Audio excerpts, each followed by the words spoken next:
Coming up on Mountain News this morning, folks in Perry County continue to mourn the loss of a high school student killed in an ATV crash.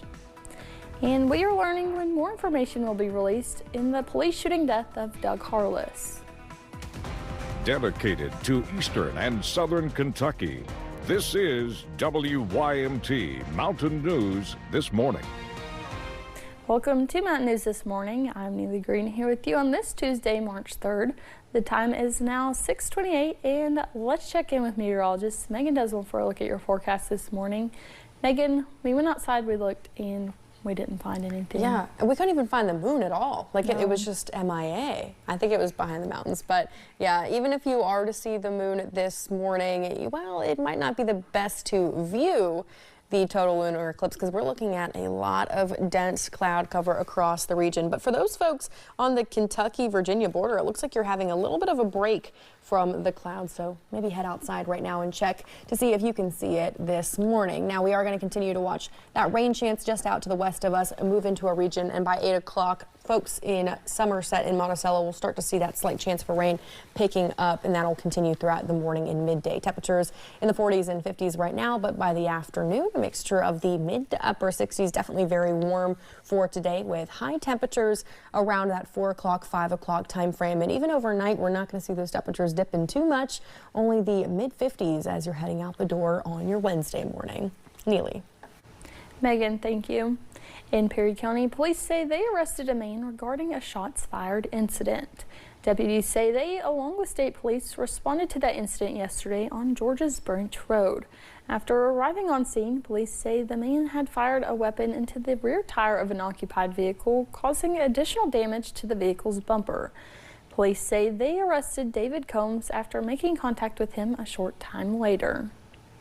In Claiborne County, Tennessee, a woman was killed following a head-on crash. It happened Sunday afternoon on State Route 63 near Asmus Lane.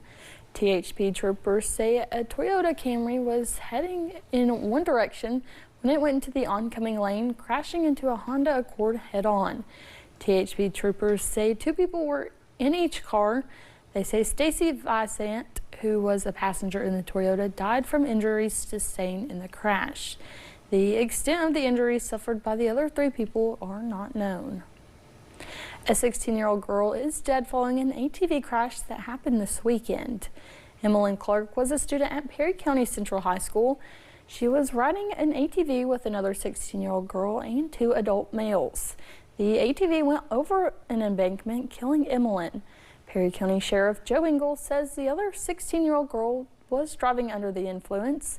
Many in the community are left dealing with the grief of the situation. It's okay and it's normal if this affects you. If this wrecks your life in a way that you didn't expect, because you're not supposed to die at 16. That's not the natural order of the world. It's not supposed to happen, and it did. Audie says 2 in 3 people are affected by drunk driving. She says the Mothers Against Drunk Driving organization is here to support anyone struggling with the loss. Some people in southern Kentucky are speaking out after a video of a high school student being bullied surfaced on social media. The incident was in Laurel County. School officials say they are investigating what took place on Friday. WYMT's Phil Pendleton spoke to people who rally around the teenager after the incident.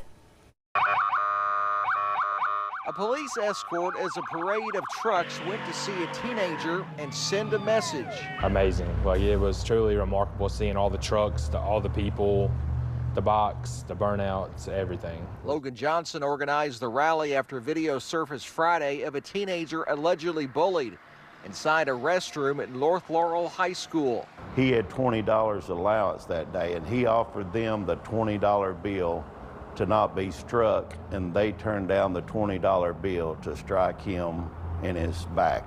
People say this was not the first time that this young man was bullied. In fact, his foster father tells me that it was the 4th time in as many days, and that the boy did not want to report it because he simply did not want to cause problems. He's a great kid. Joe Burns says his foster son tried to take responsibility. He kept saying, it's my fault, I shouldn't have been in the bathroom. And I said, no, you're fine for being in the bathroom. It's not your fault. They shouldn't have hit you. To see the kid be by himself, you know, while using the bathroom and being hit, where were the teachers at?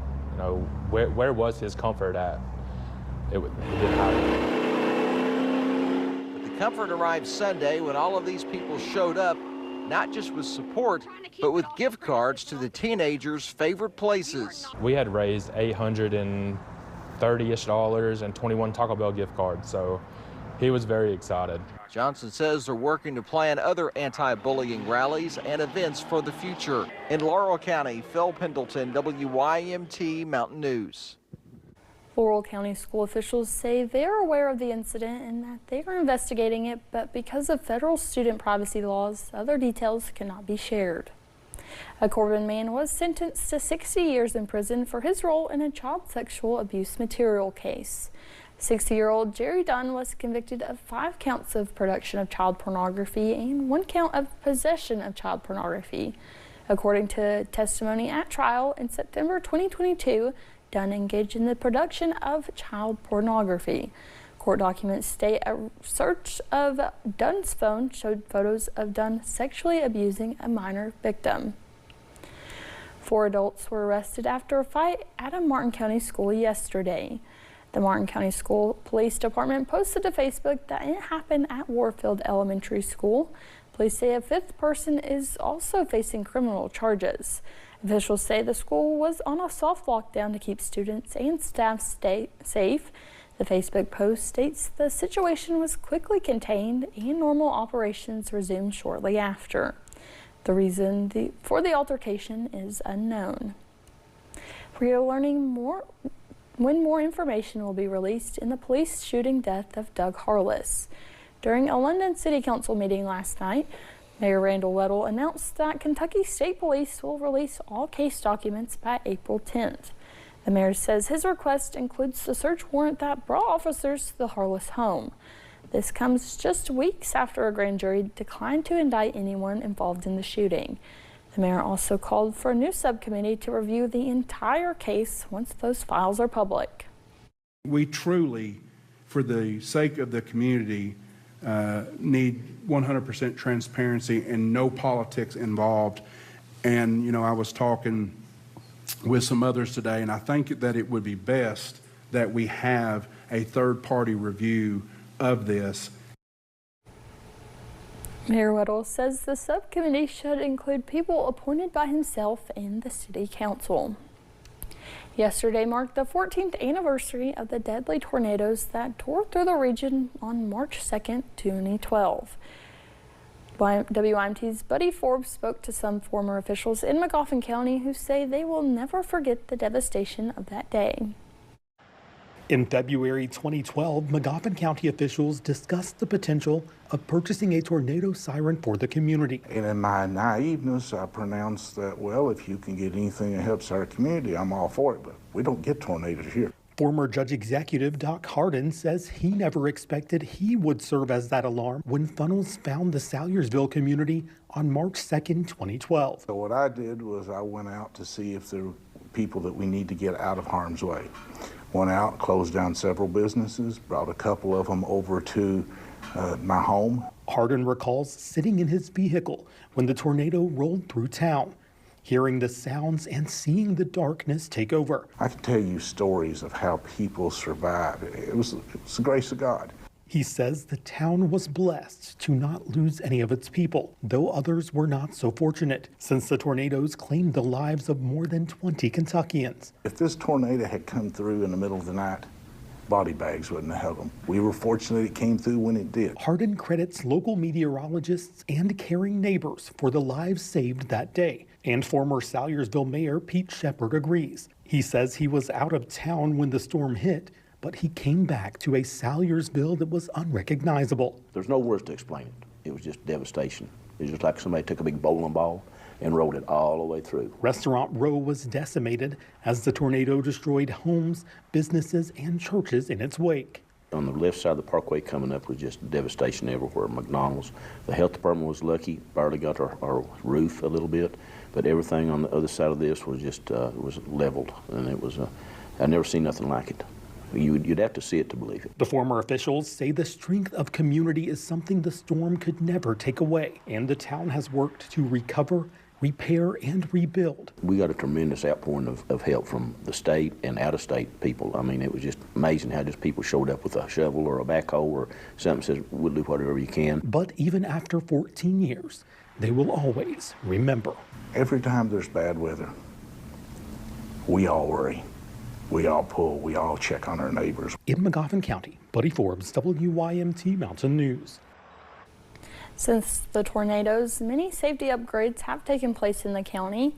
They have established a warning system. A siren has been placed at the McGoffin County Rescue Squad, and tornado shelters have been purchased for public use. A tornado also impacted folks in Morgan County on March 2nd, 2012. Store manager Angie Lewis says that first tornado destroyed their building, and then the March 2nd tornado destroyed the buildings housing some of the supplies they salvaged. She says they continue to help people rebuild their lives while rebuilding their own. Although they made it to the other side of this tragedy, severe weather still scares her. Now I have a storm shelter at home, and I mean, we do watch the weather and take caution now. Morgan County Judge Executive Jim Gozay says he was working with the county's emergency management when the deadly tornado flattened many parts of the city. A bridge connecting Covington and Newport in northern Kentucky was demolished yesterday morning. The Licking River Bridge was built in the 1930s but was no longer able to handle modern traffic needs. Officials said about 700 pedestrians use that bridge every day. The demolition is part of a $100 million replacement project. Governor Andy Beshear highlighted that the new bridge will be more safe, reliable connections. It'll be a new landmark of progress in the Commonwealth. This bridge will be more than steel and concrete. It will be a manifestation of progress about how far we've come, but we've still got a lot of room to grow. When it's complete, this new crossing is going to increase safety, support our economy, and give Northern Kentucky a landmark that future generations will be proud to call their own. Construction on a new bridge will begin later this year. The new structure is scheduled to open in 2028. And it's a nice start to your day. Temperatures right now in a range of the 40s and the 50s. No coats necessary to start off your Tuesday. Maybe a light jacket for some of those folks living in the more northern counties where you have a mixture of some 30s and 40s. But by the afternoon, you will definitely not need that jacket because the 60s are here to stay. We're talking mid to upper 60s with some folks even having a chance of hitting that 70-degree mark. 71 is that forecast high in Monticello, Somerset, and in Manchester. And we're looking at nice and clear skies right now. Maybe a little sprinkle chance for those folks near the West Virginia border, but we do have another chance of rain just behind me. There you go. You can see it. That's what's going to be making its way into the region in the next couple of minutes to up to an hour to 2 hours as we head throughout the morning. Now, what you need to know is you're heading off to school. It's going to be dry. Temperatures in the low 50s. By the time you're heading home, though, that chance of rain will be cleared out. We're looking at cloud cover just staying as a main feature of that forecast. Neely. Thank you, Megan, and thank you for joining us. The time is now 6:41. Still to come on Mountain News this morning, huge hotel renovations are becoming more common. Next, we head to Miami with reasons why now is the time for major upgrades.